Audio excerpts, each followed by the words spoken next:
Krishnam Vande Jagat Gurum. I pray to the Guru of the Universe. Krishnam academy की ओर से Gita study की series में आज पहले अध्याय से श्लोक नंबर 45 एंड 46 है। श्लोक है, ओहो बत महत् पापम कर्तुम व्यवसिता वयम यत राज्य सुख भोगेन हंतुम स्वजनम उद्धता यदि माम अप्रतिकारम अशस्त्रम शस्त्रपाणे धार्तराष्ट्रा रणे हन्युम तत् मे क्षेमतरम भवेत्। Alas, how it is strange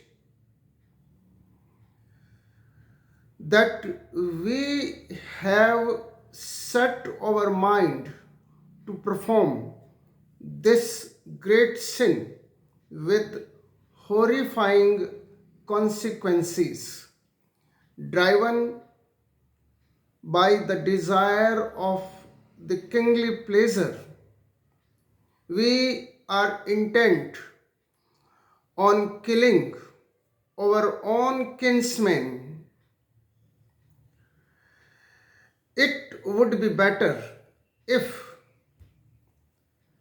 weapons in hand, the sons of Dhritarashtra kill me unarmed and unresisting on the battlefield. ओहो, कितने आश्चर्य की बात है कि हम राज्य सुख भोगने के लिए अपने ही स्वजनों को मारने के लिए मानसिक रूप से तैयार हो गए हैं। युद्ध में यदि धृतराष्ट्र के पुत्र शस्त्रों के साथ मुझे मार दे, बिना शस्त्रों के और बिना मेरा विरोध किए, तो भी मेरे लिए यह श्रेयकर होगा। अर्जुन भगवान से महाभारत का युद्ध ना करने के लिए तरह तरह के तर्क दे रहे हैं, या यूँ कह लीजिए कि अपने मन की बात उनके सामने रख रहे हैं। उसी श्रृंखला के अंतर्गत वे कह रहे हैं कि हम लोग राज्य सुख भोगने के उद्देश्य से अपने ही वंशजों का, अपने ही स्वजनों का वध करने के लिए मानसिक रूप से तैयार हो चुके हैं, और यह पाप है। और मैं ये पाप कर्म तब भी नहीं करूँगा जब मैं युद्धभूमि में बिना शस्त्र के, बिना विरोध के, शस्त्र के साथ धृतराष्ट्र के पुत्रों द्वारा मारा भी जाऊं। अर्थात अर्जुन स्वयं मिटने के लिए तैयार है। वह विरोध नहीं करना चाहता है, लेकिन अपने स्वजनों को वह नहीं मारना चाहता है। उसका तर्क है कि धृतराष्ट्र के जो पुत्र हैं या कौरव सेना की ओर से जो लड़ रहे हैं, वे सब उसके अपने हैं और वे अपनों को नहीं मारना चाहता है। उसका ये तर्क अर्ध सत्य है। पूरा सत्य तो ये है कि जो कौरव है या जो धृतराष्ट्र के पुत्र हैं,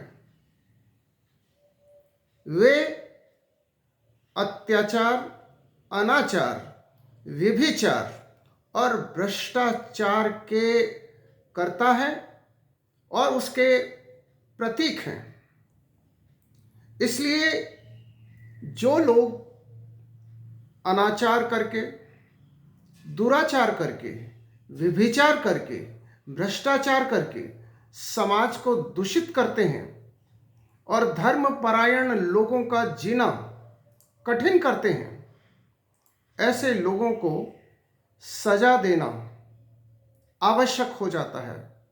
और फिर ऐसे लोगों में अपने स्वजनों को देखना, बॉडीली रिलेशंस को देखना उचित नहीं है। और यही संदेश भगवान श्री कृष्ण अर्जुन को देंगे और उसे ये समझाएंगे कि उसकी जो मन की बात है, उसके जो विचार है, वे विचार संपूर्ण सत्य नहीं हैं और उसे संपूर्ण सत्य को समझने की आवश्यकता है। अर्जुन का अपना एक नैरेटिव है, उसका अपना एक माइंडसेट है और उसका ये कहना कि उन्हें मानसिक रूप से अपने ही स्वजनों को मारने के लिए तैयार हो जाना आश्चर्यजनक लग रहा है। आश्चर्यजनक नहीं है। इसलिए नहीं है कि जिन्हें अर्जुन स्वजन कह रहा है या अपने वंश के लोग कह रहा है, उन्हीं लोगों ने अधर्म किया है, अन्याय किया है, पाप किया है। अनाचार, व्यभिचार, भ्रष्टाचार के वे प्रतीक हैं। प्रतीक के साथ साथ वे इन सब कुकर्मों को करने वाले कर्ता भी हैं। और इसलिए जो लोग धर्म पर है, न्याय पर है, सत्य पथ पर है, उनके सामने इन लोगों को दंडित करने के अलावा अब कोई रास्ता नहीं है। हम समाज को यदि ऐसे लोगों से दूषित होने देंगे और ऐसे कंटकों को निकाल करके बाहर नहीं करेंगे, उन्हें उनके कुकर्मों की सजा नहीं देंगे, तो उनके हौसले बढ़ते चले जाएंगे और समाज सुंदर नहीं रह पाएगा। इसलिए सुंदर समाज की स्थापना के लिए, सत्य की स्थापना के लिए, धर्म की स्थापना के लिए, न्याय की स्थापना के लिए ऐसे व्यभिचारियों, भ्रष्टाचारियों, दुराचारियों और अनाचारियों को दंडित करना प्रत्येक धर्म परायण व्यक्ति का कर्तव्य बन जाता है। जय श्री कृष्ण।